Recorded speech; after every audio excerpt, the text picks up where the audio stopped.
Attention, all curious minds, innovators, and trendsetters. It's time to pause, lean in, and get ready for an extraordinary journey as we dive deep into the fascinating realms of life, technology, entertainment, and business. Let's explore, learn, and grow together. Brace yourselves, for the next thrilling episodes of Hipther Talks is about to take off. Counting down from 10, 9, 8, 7, 6, 5, 4, 3, 2, 1. And here we go. Hi everyone, Zoltan here. We're back again this week with Hipther Talks, and this time we are still sticking to the iGaming industry. And I have with me Tamar Badashvili, CEO in a known iGaming industry company. Hi Tamar, nice to have you here. Thank you very much. Thanks for inviting. Hi. All right, so as I usually say, we have this tradition here of letting our guests say a few words about themselves in their own words. So could you let our audience know who you are, where you got started, and how you end up in the iGaming industry?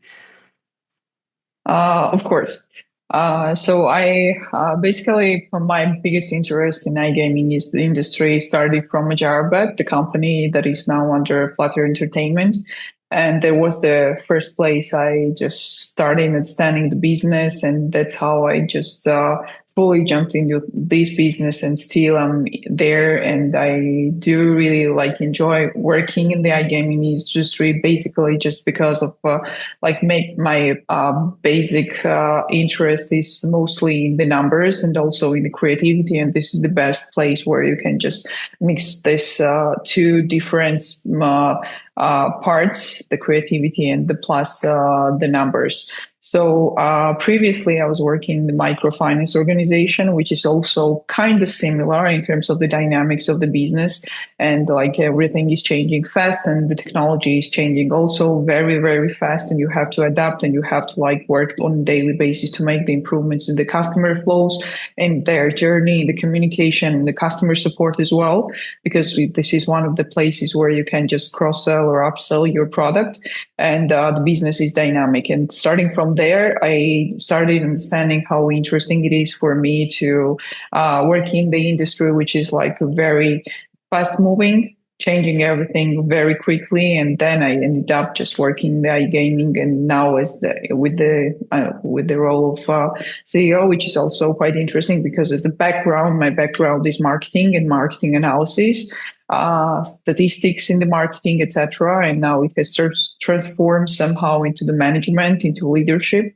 And now I'm working more as a leader, more not in that much into operational part, but more like a leader. And this is also very, very interesting and amazing job to do. All right. So you had an impressive 12-year career up until today, and still growing strong in business operations and in marketing. So what initially drew you to this field? As I mentioned, my bachelor degree is in marketing and analysis. That was the name of the marketing and the analysis. So it was initially I liked numbers, working with the numbers and also with the technology, for the past back in, I don't know the specific year, but back in the school period when I enjoyed all these new technologies and new inventions, etc. So and also in parallel, I decided that marketing was something that I wanted to do. But actually, when I was thinking about it, the mix of the marketing and the numbers was not that obvious for that time, because marketing is more about creativity. And then you have numbers. But the thing that I realized is that creativity is something that you do, but you have to evaluate it somehow in the numbers as well. And also the numbers are not anything apart from the being numbers without creativity, because you have to apply then the changes, and you have to be as much creative as possible in the business. So that's that was the first point when I realized that it was so interesting to develop myself in that field, so that I can mix the creativity and the numbers. And then afterwards, like I decided to work specifically in marketing, not taking too much care of the specific company because they were the first steps in my career that I had to understand how it works, how the corporate structure works, etc.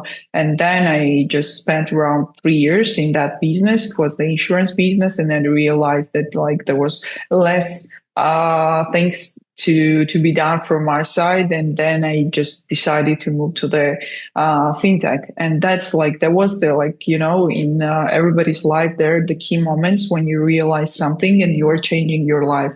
So I believe that my this one of the points that changed my life, this was starting from that microfinance organization, when I just fully understood how the business works and how to work, especially with the affiliates, and how to calculate the value of all users, make the predictions, and like to understand how the business works in general and how the tech company, especially tech company, works. And afterwards, like because of the regulations, actually, I need to change my the company that I work for, and the only company that I could think of was the company from the iGaming industry. And somehow I got lucky, and they just contacted me directly and told me like, we have this position if you would like to join the team. And that's when I just felt lucky to join their team. And that's like the second point where I have changed my career, my life, and my vision towards the business in general. So yeah, from that point and afterwards, there was a party match in Ukraine, when I then realized that, okay, there is the licensed business, but there is also the Curacao license, and it's totally different, and it's more dynamic and much more interesting compared to the local licenses and all of these restrictions and regulations. So this was the third, the most important turning point in my career. So till now, like after the prime match, after our work there, everything has changed, and now I'm just trying to develop myself, and like being always involved in the daily process, daily operations as much as possible, not going into much more details, because I believe for the leaders, it's very important to have this balance, not to go into much details, because at some point you might lose the overall vision of the company and overall like view of everything, the whole business, and you have to like step back and look at the things from the other angle. So yeah, these are the like key moments, turning moments that I had in my career, and I ended up here, and I have much more to do and much more to develop myself, especially in the people management. All right, we wish you all the luck with it, and we know that we read when creating the question that you have driven 22% revenue growth across the 4 companies, and that's huge. So could you share a specific strategy or decision that contributed to this success? Yeah, I try to be as like precise and detailed as possible. So for those companies that I work for, and the results that we have in those companies was actually like this thing that we're more looking at the specific countries as the specific companies, like as the separate companies, and not like the business overall, because like you have the brand and you are building the brand and the reputation, which is in all the countries dissimilar. Because you need to keep this reputation, because there is the international company which is entering the market, and they need to know that this is not just another company which you cannot trust because they are like foreigners and you cannot trust them. But when you have this presence in the media and you have this reputation, then it's much easier for you to enter any market. Like in case of Apple, in case of Microsoft, etc., like all of the businesses, it's the same. But the biggest challenge there is that you need to have the localization. So this is what defines whether you will be successful in that market or not. Because, for example, in the previous company, Status Sports, we were working in 15 different countries, and in all the countries we had different people, different cultures, and also like the approach towards the marketing or some business processes were different. Even if we didn't have too many employees in all the markets, and some like in the biggest part of the markets, we didn't have any employees there, and we're managing everything centralized from the central office, from the headquarters. still we needed to make sure that we're like customizing and localizing the content. So for that business, the content was the key because we're selling the content. So the lesson that I have learned there is that if you take all of these countries separately, and if you look at those countries as the separate businesses, you can just lose the control over the countries, because even if the country is small, when you look at it as the separate business, then you can just make sure that you are controlling the revenue there, you're controlling all of the costs, and you do understand that the allocation of the costs, by allocating the costs to specific countries, will you do to understand when you're going to have the positive ROI, and accordingly plan the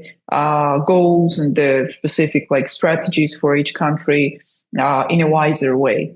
And then you can have the dedicated people who will be like managing those countries and be the drivers of the commercial parts of the income, and also optimize the cost. Like this is one of the key things that I've realized, because even in that company for the first period, I was like looking at the numbers in overall and telling the team that look like you have this KPI and you have to follow this KPI, and it doesn't really matter that much from like these numbers are taken from the specific country, let's say like either from Ukraine or from Estonia or some other country.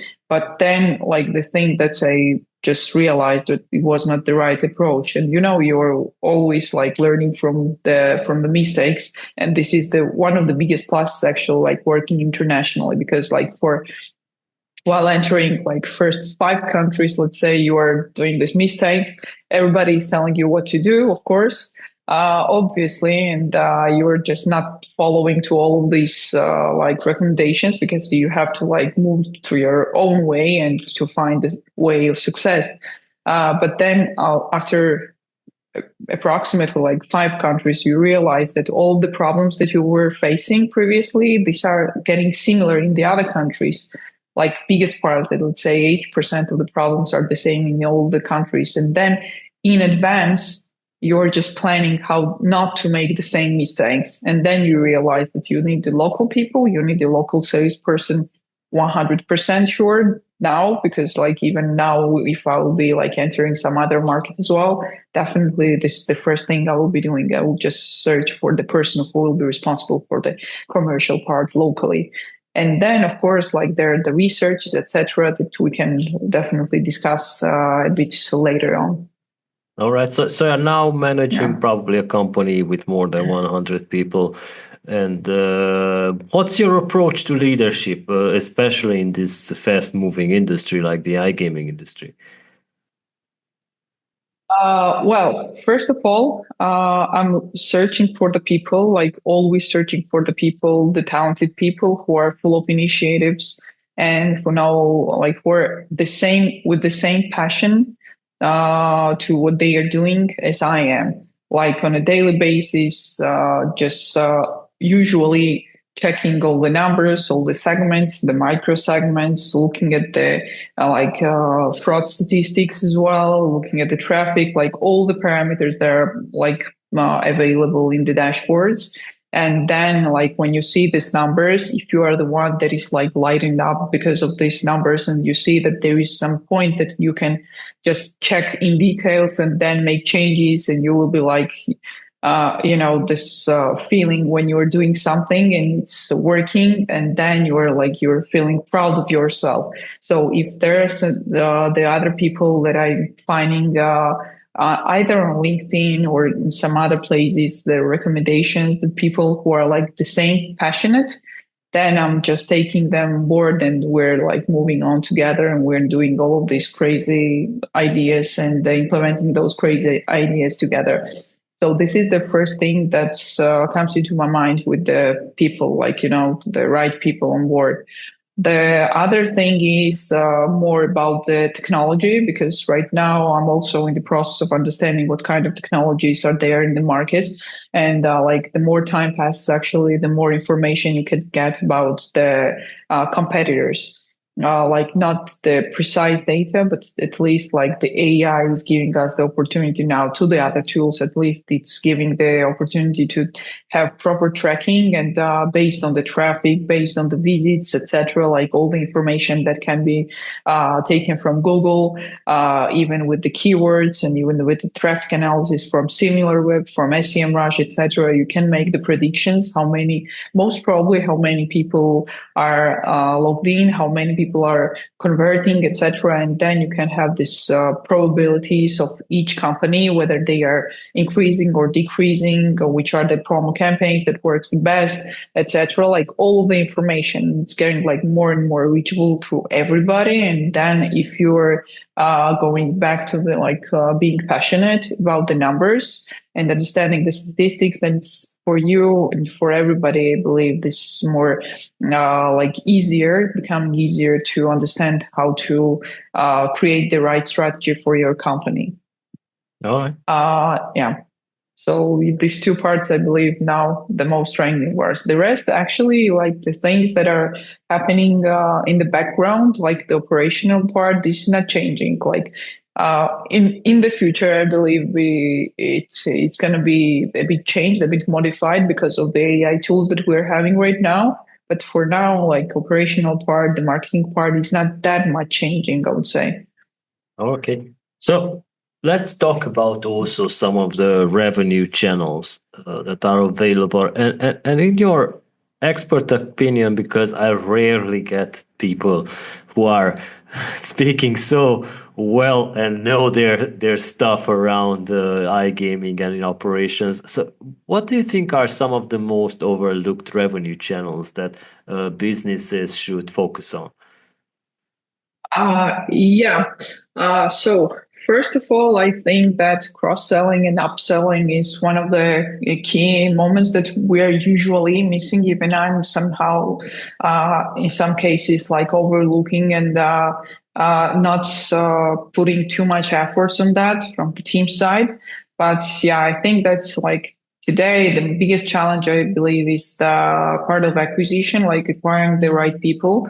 And then afterwards, like when you're acquiring these people, you have to make sure that they are not only using one product and they are not only like in our case in iGaming, they are not playing only one slot, let's say, or in one provider, but they are also like trying the different games and different providers. So this is actually like making sure that your revenue in the long term will be also increasing.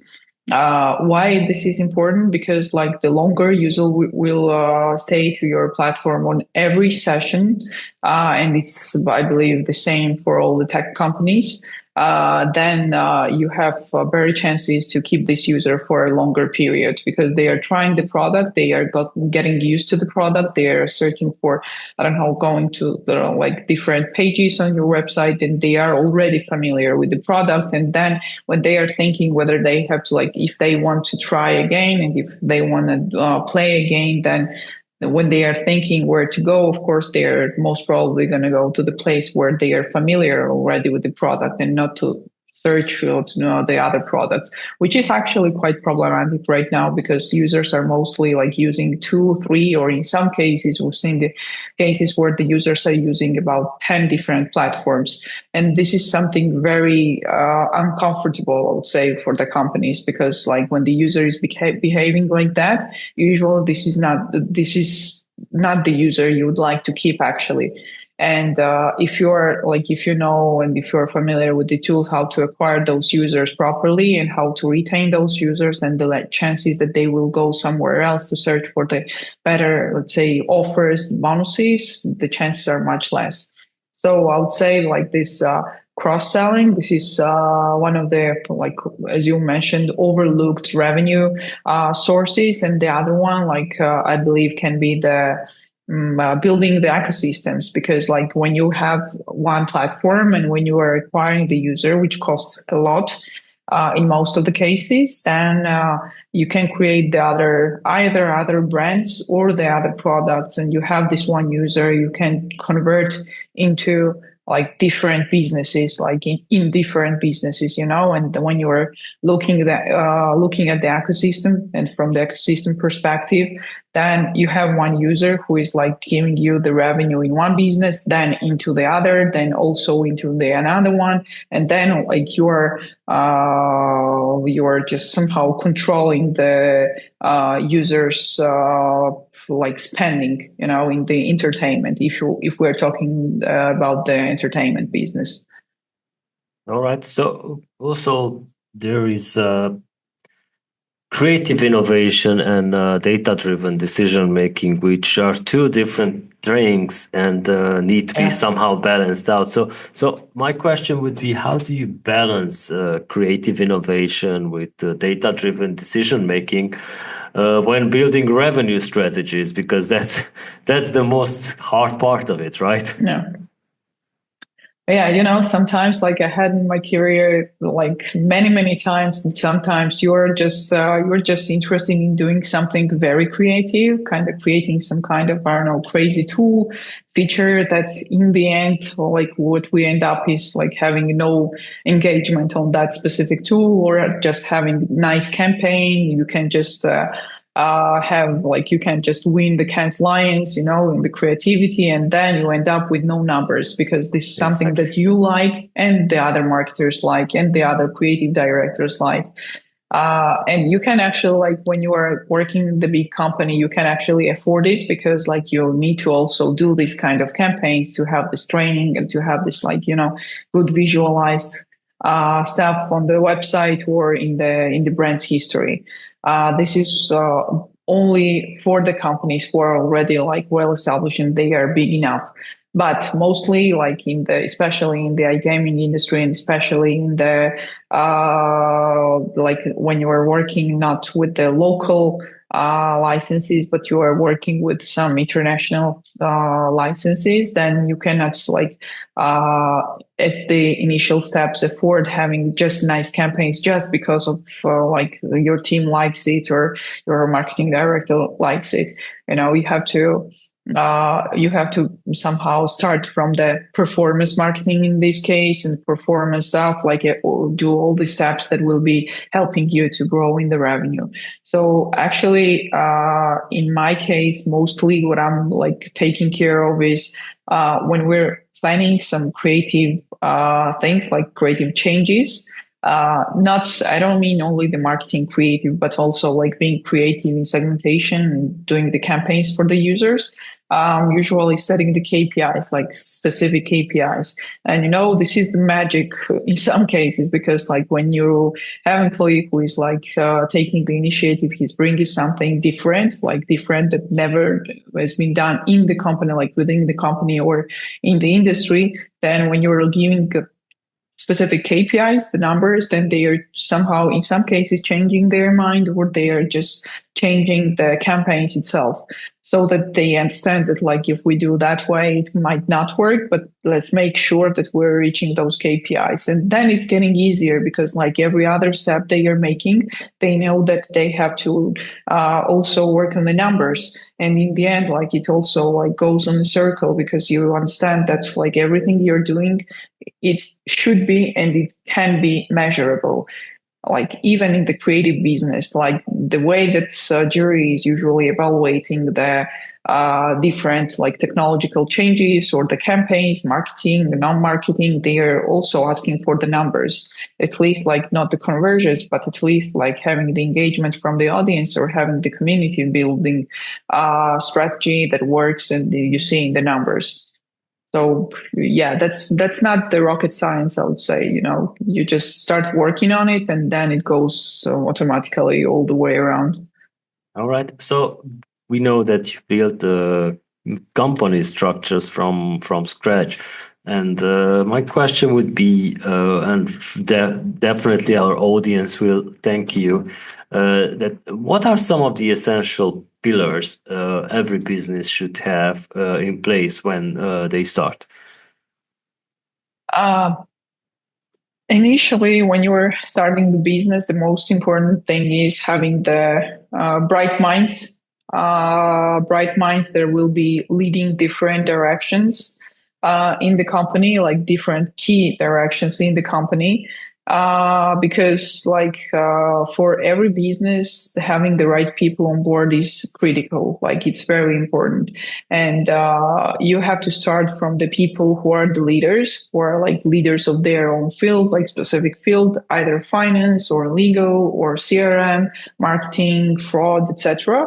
And then when you are finding these people and you need then more people, these professionals are magnetic to the other professionals. Like these people, when the others see that, these people, like the professionals are working in the company, this is good for the company, this is good for the personal brand building, and this is good also from the recruitment perspective, because they see that these smart people are working there, so I have to work there as well, because I'm also like perceiving myself as smart person.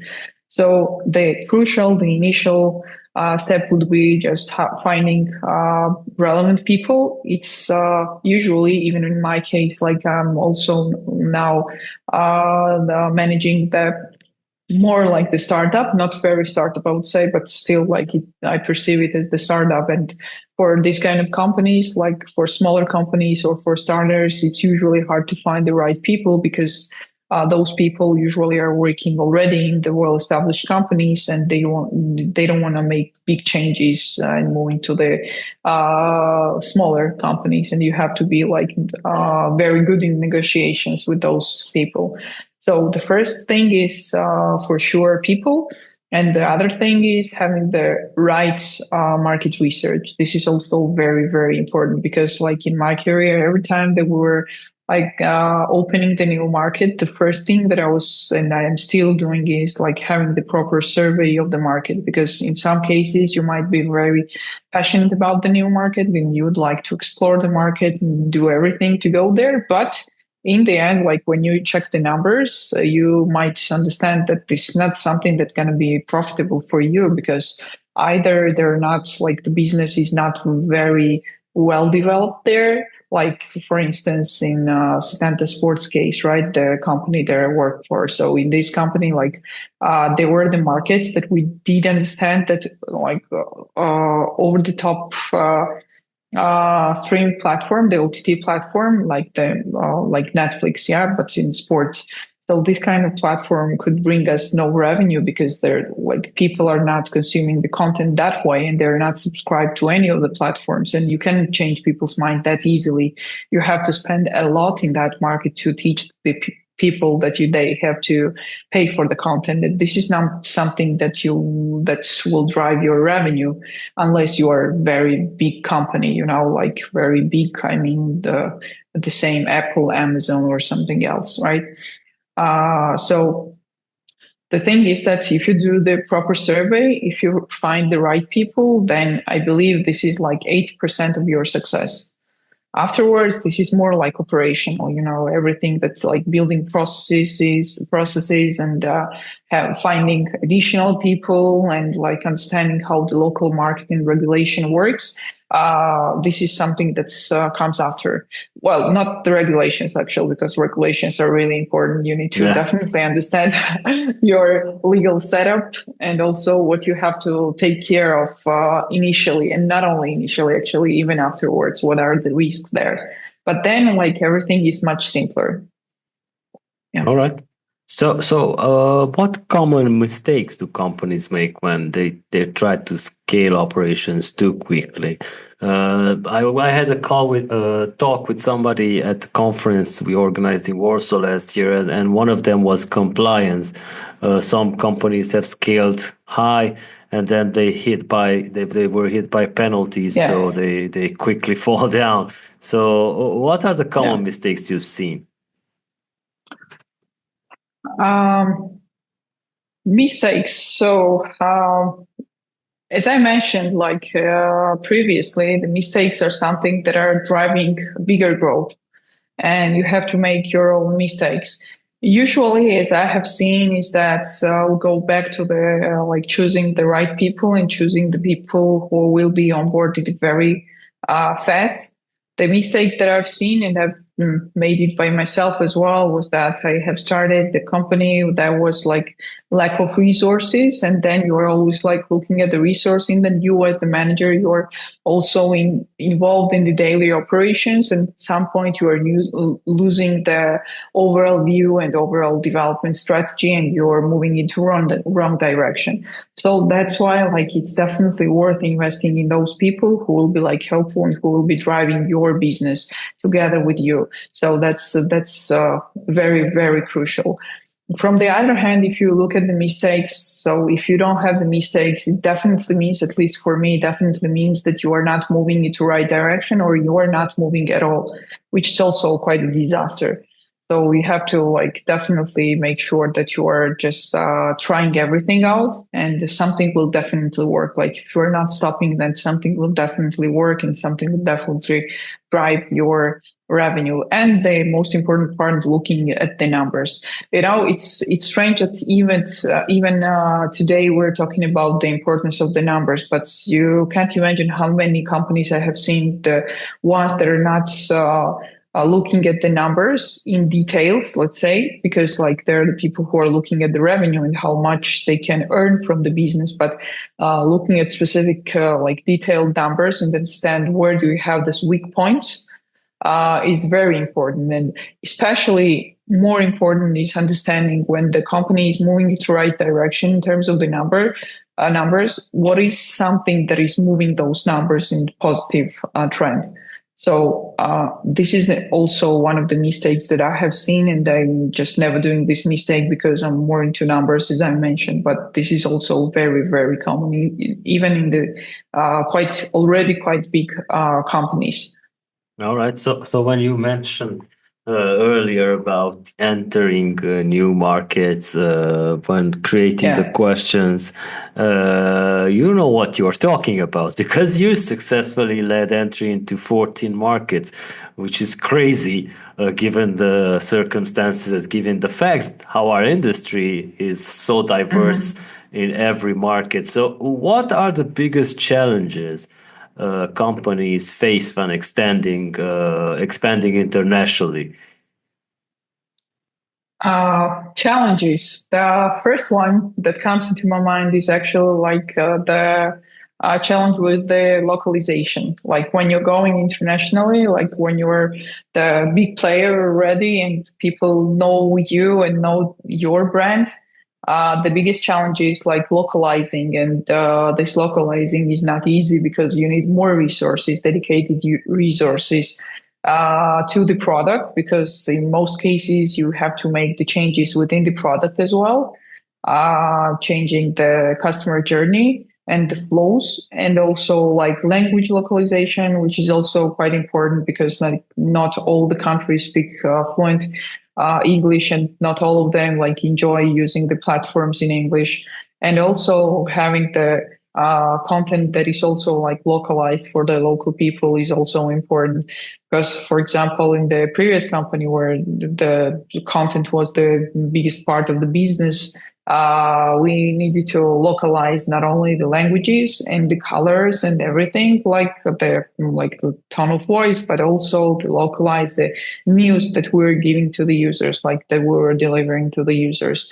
So for one country, it might be interesting that, I don't know, something like there are some changes in the strategy of, let's say, Donald Trump, but for the other, it's not that important because they are living their own life. But for the rest of the world, it might be interesting because all the steps that he might be taking, it will be somehow having an impact on the others. And it's the same here. So, the localization, one of the key parts. And also like understanding where do you have to what is your global strategy? Very important part here is finding the right people and the right partners, like not the employees itself, but the right partners of the business. Because like there are two strategies, right? One strategy is like the short-term strategy. You want to go to the market and you want to have the good revenue there, good profit, and then you would like to just go out from there or just stay and be stable there, but you have to earn a lot in the beginning. And there is another strategy, the long-term strategy, when you understand that you have to have like investment phase of, let's say, 2 years, and afterwards, for the long-term perspective, it will have very, very big revenue and accordingly big profit there. When you are finding the partners in each country, then you just need to make sure that you are aligned with your strategy. Because for the short-term perspective, you can afford having the partner who is like more kind of tricky and who is more like the one that can bring you the results very quickly. But reputation-wise, this partner might not be very good for the business. So partners, like choosing the right partner, is also very important. Yeah. Right. So this was my next question in regards to the strategic partnerships. So how do you identify these partners, and how do you secure these strategic partnerships that truly drive business growth? Because partners you can find. Yeah, you can definitely find the partners, but it's very hard actually to find the right partners. Not just the partners, but the right partners, because it also depends on the countries, you know. For like, there are some of the countries, I'm not just going to mention the specific countries, but there are some countries where you just have a negotiation with, and you're like shaking hands and everything is fine. And then when you're moving back home, flying back home, and you're like starting asking some questions, or you are just reaching back out to them, then they're either not answering, or they are just, you know, changing the plans and changing the thoughts that you have already discussed and already like shaked hands on. Like at some moment, like they can be the ones that maybe some of the other partners have recommended or something, but it doesn't change the fact that there are lots of such cases. Usually in the more developed countries, it's happening rarely compared to what is happening, for example, in the CIS region, when they are changing everything like very fast and they don't care about the agreements. Yeah, but in European markets, it's not changing that often. But the difference is that, for example, like if we compare different countries, in this case, let's take like where I have the biggest experience, this is CIS market and also European markets. The biggest difference here is that on one hand, like the CIS region is more like a tricky to work with, and you have to make sure that you are signing, like when you're signing the papers, you are like understanding that you have put all the points there, not to like have the problem in the future. But they're moving fast, and they're like doing everything very fast, and they are very dynamic to all of these either changes or like the renegotiations and like having the numbers delivered. But in case of the European countries, it's a bit different because you can trust them. That's for sure. Like most of the people you can trust, because like if somebody like reputable is giving the recommendation, it means that they are trustful. But on the other hand, the processes are moving very slow. And you have to like find this balance, you know, whether you have to like go to the trickier one or the more slower but more secure one. So this is something that's usually you have to check. And for the rest, I think as soon as you have at least those, let's say, 5 countries that you have found the partners, then like moving to the other countries and finding new partners is much more easier. Like, you know, I'm always taking this 3 to 5 countries as the base, and then I'm moving the strategies based on the experience with those 3 or 5 countries. Because as I mentioned, there are not too many differences in the strategies. You are making a research, you are finding the proper partners, and then you are doing the business, and you are choosing either you are going there with the long-term strategy or the short-term strategy. All right. So it's basically an organic expansion, which is leads me to my next question about what factors should businesses consider when choosing between these organic expansions versus the strategic partnerships? Yeah, I'll definitely have the simplest answer here. So for the organic expansion, you need to invest for a longer period. and make sure that the strategy is also meant to be for the long-term period and not wait for the instant outcome and instant profit in a 2 months, 3 months period. And for the rest, like if you are not concentrated on the organic growth, then you have to find the partners who will be delivering the results fast. But in the end, if you just change your mind and if you would like to then continue this business and change it to the long-term strategy, then you will struggle a lot, because when you are choosing the not so right partners and not so right strategy for the long-term perspective, then you have the problem with the either reputation or the team setup or something else that is not giving you the right way to develop your business in the long term. So organic, my approach usually is like more concentrating on the more long term, building something for a long term perspective. This is more tough, definitely tougher than the short term, but it's definitely worth it, because in the end you're receiving the results that are like much bigger and much worth than for a short term period. All right, so let's also jump back on the team management and leadership, because I'm interested about what is the key to keeping large teams aligned and working towards a common goal, especially when working remotely. And as a second question to that is, if you ever had to make any tough leadership decisions, and how did you handle them? I'll start from the second point. So decisions, like tough decisions, that's definitely something that all the leaders are facing. But this is not something like making a decision, but then how you live with those decisions. Because like in everybody's life, like when you are onboarding something, especially like the biggest challenge actually, and the rest of the challenges are not that important because these are the challenges like you need to have in the business. But the biggest challenge is like, as I mentioned, first, like finding the right person, but the most importantly, finding the person who will be like staying with you for a longer time and they will be developing together with you.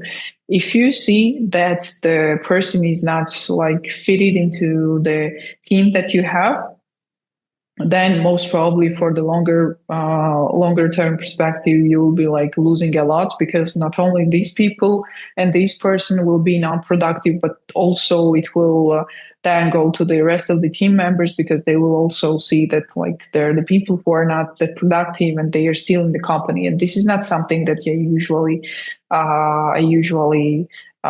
oversee or not taking too much care. Like the toughest one is, I believe, just have to like firing somebody from the team who is like you, for whom you are sorry, because like sorry for the person that he was not didn't develop that much together with you, and also sorry for teammates and for yourself as well, because you have spent very valuable time together with them.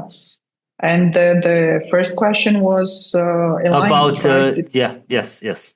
Yeah, team alignment. So this is also quite challenging, especially for the leaders, and especially for me right now. It's very challenging, like aligning the team, because like my team members are all over Europe, specifically Europe, and they are in different countries and different time zones in some cases. But this is not the biggest challenge. The biggest challenge is actually like having their full attention on you and having keeping up their motivation. Because we're not the robots, and we need to have this emotional attachment to the others, and we need to socialize. And this is like online calls, Zoom calls. These are not something that you'll most probably get the emotions from the camera. So you need to like sit together with the other people and have some, I don't know, in some cases making jokes, in some cases having night out together, etc. But the important thing here is that I have learned from while working in the companies is that you have to first of all align with your top management. And if they are well aligned with each other, if they understand the company's, it's not like from one perspective, the company goals, and from the other, like the soul that is in the company and the motivation that drives them. And if they are like happy with what they are doing and how they live together with you, then the rest of the team members will be also aligned with each other, and they will be also like sharing these good moments together with the others. So in the end, like, yeah, my answer is also quite simple here: the leadership, management, alignment, and then everything like the rest of the team will be also aligned perfectly with each other. All right, so we know that the iGaming industry is very competitive market where people come and go, and they like to Trust announce me, it I know. on LinkedIn that they have a new role. So, what's your Yeah. approach about retaining top talent? It's very hard. To be honest, like I don't even have one simple answer, and I'm not sure if I have an answer to Yeah, myself as well. It's just to very to challenging. give you something. Sorry Yeah. to interrupt you. That sometimes maybe it's not about the money in some cases, It's right? not. It's definitely not. Especially right now, it's not about the money. It's in latest period, especially you see the people who are just leaving the companies, and when I am asking them like, "Why have you left the company?" They're like, "I wasn't happy there." And these are so frequent answers for the latest period because like previously I couldn't even imagine how the person can leave the company without even finding the other one that he will be happier. But apparently, this is not something that is happening right now because now people started searching for like happy places for them, and not only the income. Because the people who are actually coming for the income and for the good salaries, they're not going to stay there for a longer time if they don't enjoy being there. Because it can last for 1 year maximum, and then they are leaving companies and they are like switching to the other one, and that's how they are like I can't even say that they are ruining their career because I have seen lots of cases when they are moving from one to another in 3 month period and they're happy with that. And also the companies are happy with them as well. But the thing is that now I've thought about the strategy, how to deal with that because I'm also hiring people. As I mentioned, like all the time we're searching for the neo talents. But the thing is that if you build this strategy, and that's actually something that I'm testing, I don't have like proven results there. But what I'm testing is like I'm hiring the people who are very like loyal, and also like together with them, I'm just hiring the ones who are most probably not going to be very loyal. So that these people are bringing the competencies, and then the loyal people are learning from that. And then you end up having this part of the team members who are very loyal and they are keeping this knowledge. And then the part of the people who are like coming in, leaving the company, which is also for now, it has become new normal. All right. So yeah, I've asked you this because there was a story I will share and not say Yeah. names and companies about a person who is usually attending our conferences, worked at a huge company in the industry, international company. Yeah. And after 10 years, he said that he doesn't feel that the leadership wants to innovate. He feels like he is just Yeah. like sitting on in one place, not moving anywhere forward. He said that he doesn't even care about the money. He doesn't know how much money he gets. He just wants to work for a company where he can drive an innovation and be active, not being part of a company where leadership has practically retired from being Yeah. innovative and don't think about the future. They just do what they do. They do it good, and that's it. So yeah, this is a very sad story, and I'm happy that this friend has now joined another company which has vision now, and he must be happy. So that's why the reason I told you it's not always about the money when these guys keep Yeah. switching companies. So yeah, let's talk about the future trends and as a closing part of our podcast. So what emerging trends in business operations or marketing excite you the most? Uh, I think that I'm not going to be the first one and the last one and the very creative if I say that the AI tools are going to run the tech industry, not only the iGaming industry, but the tech industry. Because as I mentioned, like I'm also like deeply involved in the in searching for the new tools all the time just to understand what are the like the changes that the others are making. If somebody's increasing their revenue quickly, what they are doing specifically. And I don't really have to go to their platform and check all the changes, but I can just go to the tools and check within those tools what are they doing and what were the recent changes that they've been making. Also, AI in terms of the like customized and gamified offers to the users because this is something that's going to be running the business for the like at least for the upcoming 2 years, I believe, and then there might be some changes that we can even think about it right now, and like this.